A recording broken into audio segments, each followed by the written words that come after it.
Bienvenue dans Prophète de ton cœur. C'est la nouvelle rubrique du podcast Coran de ton cœur qui met à l'honneur l'homme qui, durant toute sa noble vie, nous a montré comment vivre le Coran dans tous les pans de notre vie. Chaque lundi, au travers d'épisodes courts et concis, tu découvriras ou redécouvriras les beautés du Coran comme elles ont été mises en application dans la vie du meilleur homme qu'ait connu le monde, notre Muhammad sallallahu alayhi wa sallam. De quoi bien débuter ta semaine, comme s'il était avec toi, sallallahu alayhi wa sallam. Muhammad, khayru khalqillah, sallu ala rasulillah, habib al-Mustafa. Il y a un hadith rapporté dans Bukhari qui dit que la différence entre celui qui évoque Allah subhanahu wa ta'ala et celui qui ne l'évoque pas est comme la différence entre le vivant et le mort. C'est un hadith qui est percutant quand même. Donc en fait, ici la question qu'on peut se poser c'est est-ce qu'il s'agit d'être vivant ou de juste exister ? Regarde autour de toi. Combien de personnes semblent vivantes, mais à l'intérieur elles sont éteintes. Leur quotidien est rythmé par les tâches, les soucis, la routine, mais le cœur il est vide. Ils ont tout matériellement, mais rien ou quasi rien spirituellement. Et pourquoi est-ce que tu vas voir certaines personnes traverser des épreuves avec brio, avec beaucoup de force, et d'autres qui vont s'effondrer à la moindre petite difficulté? Et le prophète sallallahu alayhi wa sallam vient ici nous enseigner une vérité qui est assez saisissante en fait, que sans le dhikr, sans la connexion avec Allah subhanahu wa ta'ala, eh bien on est spirituellement mort. Et si on se penche sur le hadith, il nous révèle une clé assez importante, c'est que le dhikr, c'est un souffle pour l'homme. Un cœur sans dhikr est un cœur mort. C'est pas moi qui le dis, c'est tiré du hadith du prophète sallallahu alayhi wa sallam. Donc peu importe ta richesse, ton statut, ta réussite, si ton cœur est déconnecté d'Allah subhanahu wa ta'ala, il est vide. Et le vrai vivant, c'est celui dont le cœur vibre au nom d'Allah subhanahu wa ta'ala. Et le dhikr, c'est pas seulement une répétition de mots. Ça, c'est important, je l'avais déjà abordé précédemment. C'est se rappeler Allah subhanahu wa ta'ala dans tout ce qu'on fait. Au travail, en famille, dans la solitude, avec les gens. Et c'est vivre avec une grande conscience, en mettant Allah subhanahu wa ta'ala toujours au centre de sa vie. Et la spiritualité, il faut vraiment te dire que ça nourrit l'être qui est à l'intérieur, l'âme. Et ça me fait penser à une ayah du Coran, surat al-Hijr, qui dit « En vérité, c'est par l'évocation d'Allah que les cœurs trouvent la sérénité. N'est-ce pas à l'évocation d'Allah que se tranquillisent les cœurs ?» Et donc, sans cette connexion, le cœur s'éteint. Et il s'endurcit. Parce que là où on trouve la tranquillité à l'évocation d'Allah, ça veut dire que sans l'évocation d'Allah, il n'y a pas de tranquillité. Et là où il n'y a pas de tranquillité, ça s'endurcit et on se laisse envahir par l'inverse, l'anxiété, l'oubli, etc. Et là, si on regarde, si on devait mettre ça en application aujourd'hui avec notre société actuelle, j'aime bien à chaque fois faire un parallèle avec constat, société actuelle, mon application et qu'est-ce que je garde pour la vie. Et là, ce que je vois aujourd'hui dans notre société, c'est oui, il y a l'hyperconnexion aux écrans, mais pas à Allah subhanahu wa ta'ala. On peut passer des heures sur nos téléphones, mais combien de minutes, pas dit des heures, combien de minutes on passe à parler à Allah subhanahu wa ta'ala. On est en permanence stimulé par les réseaux sociaux, les infos, mais intérieurement on est vide. Il y a même le FOMO, Fear of Missing Out. Les gens ont peur de manquer des informations. On en est à là. Quand on n'est pas sur les réseaux, on a cette peur de manquer une information, de ne pas être à la page. Est-ce qu'on a été designé pour être au courant de tout le temps et de toujours avoir des informations ?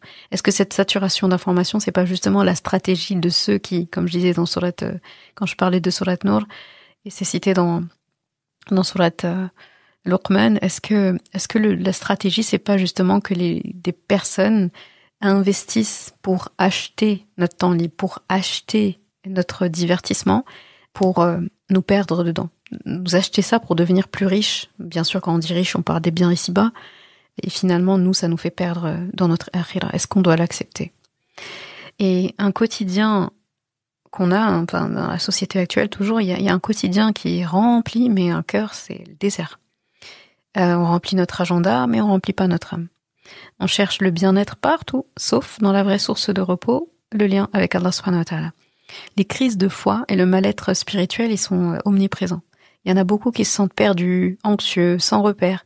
Et j'ai envie de demander, mais est-ce qu'ils ont essayé de se reconnecter à Allah subhanahu wa ta'ala par le dhikr? Quand on se sent pas bien, on se souvient. Dhikr, c'est ça, c'est dhakara, c'est se rappeler. Dans le dhikr, tu te rappelles Allah. Donc tu te rappelles qu'il est là. Tu te rappelles qu'il t'a créé. Tu te rappelles qu'il peut te pardonner, qu'il te pardonne si tu lui demandes. Tu te rappelles que tu lui dois de la reconnaissance. Tu te rappelles que tu dois le glorifier. Tu te rappelles que c'est à lui que tu dois demander des choses si tu en as besoin. Tu te rappelles que c'est vers lui que tu vas retourner. Inna lillahi wa inna ilayhi raji'un. Est-ce que c'est pas la formule même qui vient nous rappeler qui on est, d'où on vient, où on va? Et tu te rappelles que le paradis, c'est Allah qui a la clé de ton paradis. Donc c'est ça le dhikr en fait, c'est se rappeler. Finalement c'est facile. Et on vient contrer quelque chose qu'on a naturellement chez nous, c'est l'oubli. On peut venir le contrer par le dhikr. On parle de dhikr parce qu'on oublie. Et si on fait pas de dhikr, on va vraiment tomber dans l'oubli et on pourra pas dire à Allah, oui j'ai oublié, on est pardonné pour l'oubli, etc. Oui, mais c'est un oubli en fait que tu as cultivé, que tu as alimenté, que t'es parti vers ça sciemment en fait, à force de négligence. Tu n'as pas cherché à contrecarrer l'oubli. C'est comme si on te donne un élément brut et tu le laisses brut. Et en fait, tu dis, mais moi, j'ai pas touché, je l'ai laissé comme ça. Bon, on t'a dit, mais en fait, le but, c'était le bonifier, le truc, c'était pas de le laisser comme ça.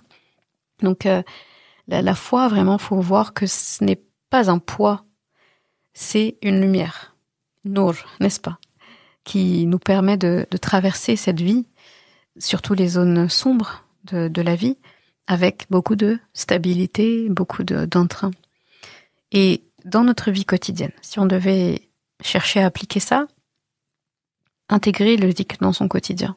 Donc commencer la journée déjà par Bismillah, Alhamdulillah, et terminer la journée par du dhikr aussi. Répéter des formules simples tout au long de la journée. Il n'y a pas plus simple que Subhanallah, Alhamdulillah, Allahu Akbar, Astaghfirullah. Très souvent c'est un mot ou deux mots, c'est tout. Et tu peux le dire, le prononcer la journée, personne ne remarque même que tu le fais. Les tasbih, etc. Faire du dhikr, un moment où tu es vraiment conscient en fait. Tu es en pleine conscience comme on dit. Les gens ils aiment bien utiliser le mot pleine conscience.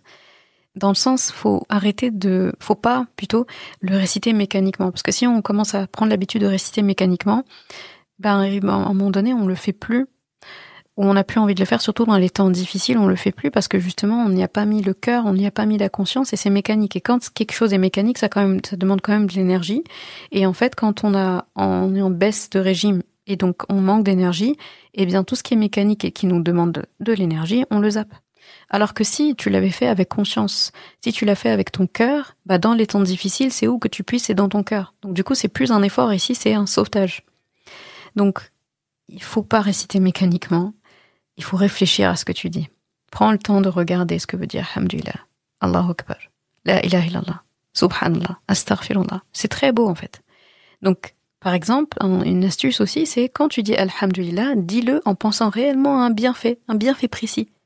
Et là, du coup, t'es obligé d'être là. T'es conscient, t'es là en fait. T'es pas absent. T'es pas en train de dire mécaniquement Alhamdulillah, Alhamdulillah, Alhamdulillah, Alhamdulillah. On sait même pas que Alhamdulillah pourquoi. Là, si on t'arrêtait tout de suite, tu dis Alhamdulillah pourquoi. Tu vas dire, je sais pas, Alhamdulillah. Non, Alhamdulillah. Donc, toutes les louanges reviennent à Allah. Pourquoi? Pense à une chose. Tu pourrais pas les énumérer, en fait, dans tous les cas, mais pense au moins à quelque chose. Et ça aide. Et il y a autre chose aussi qu'il faut faire, c'est de couper avec le bruit extérieur pour écouter le bruit à l'intérieur du cœur. Il faut moins de distractions. Je pense que c'est ça qui nous... La frontière et c'est ce mur même entre nous et le dhikr, entre nous et le rappel d'Allah, c'est les distractions. C'est tout ce qui vient allonger la distance. Vraiment, il y a des choses qui viennent nous allonger le trajet pour rien. Les distractions, les connexions en fait, l'hyperconnexion, c'est trop. Et de temps en temps, il faut éteindre son téléphone. moi je préconise, au moment où on fait le dhikr, le téléphone il est pas dans les mains, il est éteint. On peut pas faire du dhikr comme ça et toujours en train de checker. Faut choisir les moments du dhikr. Le dhikr il peut se faire quand on cuisine, quand on conduit, c'est des moments quand même où même si on doit être concentré sur ce qu'on coupe, sur ce qu'on cuisine ou sur la conduite, il y a une partie de notre cerveau qui peut quand même se connecter à Allah subhanahu wa ta'ala. De toute façon, t'es connecté à Allah subhanahu wa ta'ala dans le sens où quand tu démarres la voiture, c'est inconscient. Mais pendant toute la route, tu fais tout pour éviter un problème. On conduit bien pour éviter un problème. Tu respectes le feu rouge pour éviter un accident ou éviter un PV. Tu laisses la priorité pour éviter quelque chose. Tu roules doucement quand tu t'approches d'une école primaire, par exemple, ou d'une traversée piéton pour enfants. Des enfants passent souvent parce que tu veux éviter le pire. Donc en fait, tu penses à Allah aussi dans tout ce temps parce que tu dis pourvu que tout se passe bien. Même si c'est pas quelque chose où tu dis j'espère ça va aller, tu te le répètes pas ça à chaque fois que tu prends le volant. Mais en arrière-plan, c'est ça qui est dans ta tête. Donc en fait, tu penses à autre chose. Alors sans compter les nombreux... si on discute avec quelqu'un dans la voiture, si on pense à un souci, c'est connu quand on conduit. Je connais pas quelqu'un qui conduit et qui ne pense qu'à la route. Il pense à rien d'autre, il y a rien d'autre qui traverse son esprit. Ça n'existe pas. Si peut être déconcentré pendant la prière et penser à autre chose, alors que dire, où on doit être concentré en plus, alors que dire de la conduite où on n'a pas l'obligation de concentration et de khushu' comme c'est le cas dans la prière.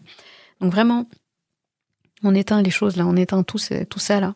On bloque le téléphone et toutes ces distractions pour juste invoquer Allah subhanahu wa ta'ala. Donc, en conclusion, j'aimerais dire, toi tu es vivant, toi tu es vivante, mais ton cœur, est-ce qu'il l'est vraiment? Sans dhikr, l'âme se vide, c'est clair et net. Et qu'est-ce que tu fais aujourd'hui pour nourrir ce cœur-là? Qu'est-ce que tu fais pour le maintenir en vie? Le cœur, pas ton corps, le cœur. Il faut vraiment qu'on se rebranche à Allah subhanahu wa ta'ala, qu'on se raccroche au câble d'Allah subhanahu wa ta'ala, et on verra tous la différence. وَمَا أَرْسَلْنَاكَ إِلَّا رَحْمَةً لِلْعَالَمِينَ. Et nous ne t'avons envoyé que comme rahma pour l'univers.